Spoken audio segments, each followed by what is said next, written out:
Hello বন্ধুরা, আপনারা যেখান থেকে আমার এই চ্যানেলের ভিডিওটি দেখছেন, আপনাদেরকে সবাইকে ধন্যবাদ এবং অভিনন্দন জানাই আমার এই চ্যানেলের পক্ষ থেকে। তো দেখতে পাচ্ছেন যে আজকে আলু চাষে যে সমস্ত খুঁটিনাটি সেই সমস্ত আমি অর্থাৎ আলু চাষে প্রথম থেকে দ্বিতীয় স্প্রে অর্থাৎ তৃতীয় স্প্রে আপনারা কীভাবে করবেন এবং কতদিন পর পর করবেন এবং কি ধরনের আপনারা কীটনাশক স্প্রে করবেন তার কিছু খুঁটিনাটি বলতে এসেছি। তো বন্ধুরা দেখতে পাচ্ছেন যে গাছের আলু গাছে যে সমস্ত এই রোগ হয় এখন ঢলে পড়া রোগ, ধসা পচা রোগ অর্থাৎ পাতাগুলি ঝলসে পড়ে যায় সেই সমস্ত রোগ এবং বিভিন্ন ধরনের ছত্রাক ঘটিত আক্রমণের জনিত রোগ হয় এই সময়টাতে।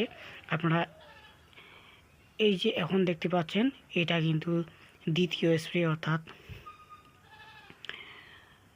আপনারা এই সময়টাতে দ্বিতীয়বার স্প্রে করবেন। প্রথমেই আপনারা আমার এই আগের ভিডিওতে দেওয়া আছে কি স্প্রে করতে হবে এবং দ্বিতীয় স্প্রেতে কি দিতে হবে সেটাও বলছি আমি আপনাদেরকে। প্রথম স্প্রেতে আপনারা যখন স্প্রে করেছিলেন তার কিছুদিন পরে অর্থাৎ মোটামুটি আপনারা 10 থেকে 12 দিন পরে এই স্প্রেটি করবেন।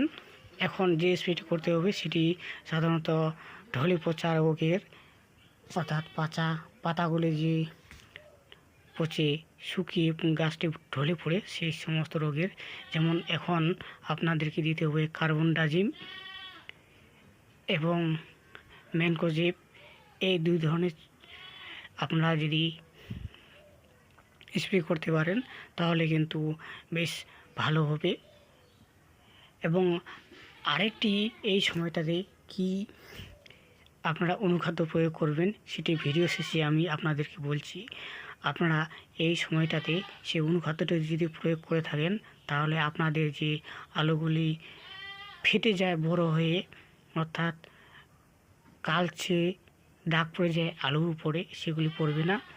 আমি বলছি সেটি হলো আপনারা বাজারে কিনতে পারবেন অর্থাৎ দোকানে যে সমস্ত দোকানে কীটনাশক বিক্রি করা হয় সেই সমস্ত দোকানে আপনারা পাবেন। আপনারা এই সময়টাতে বোরন অর্থাৎ আমরা গ্রামের ভাষায় সোয়াগা বলে থাকি সেই সমস্ত অনুখাদ্য আপনারা স্প্রে করবেন। তাহলে দেখবেন আপনাদের ফেটে যাওয়া রোগটি, আলু যে ফেটে যায় পচে যায় সেই রোগটি হবে না।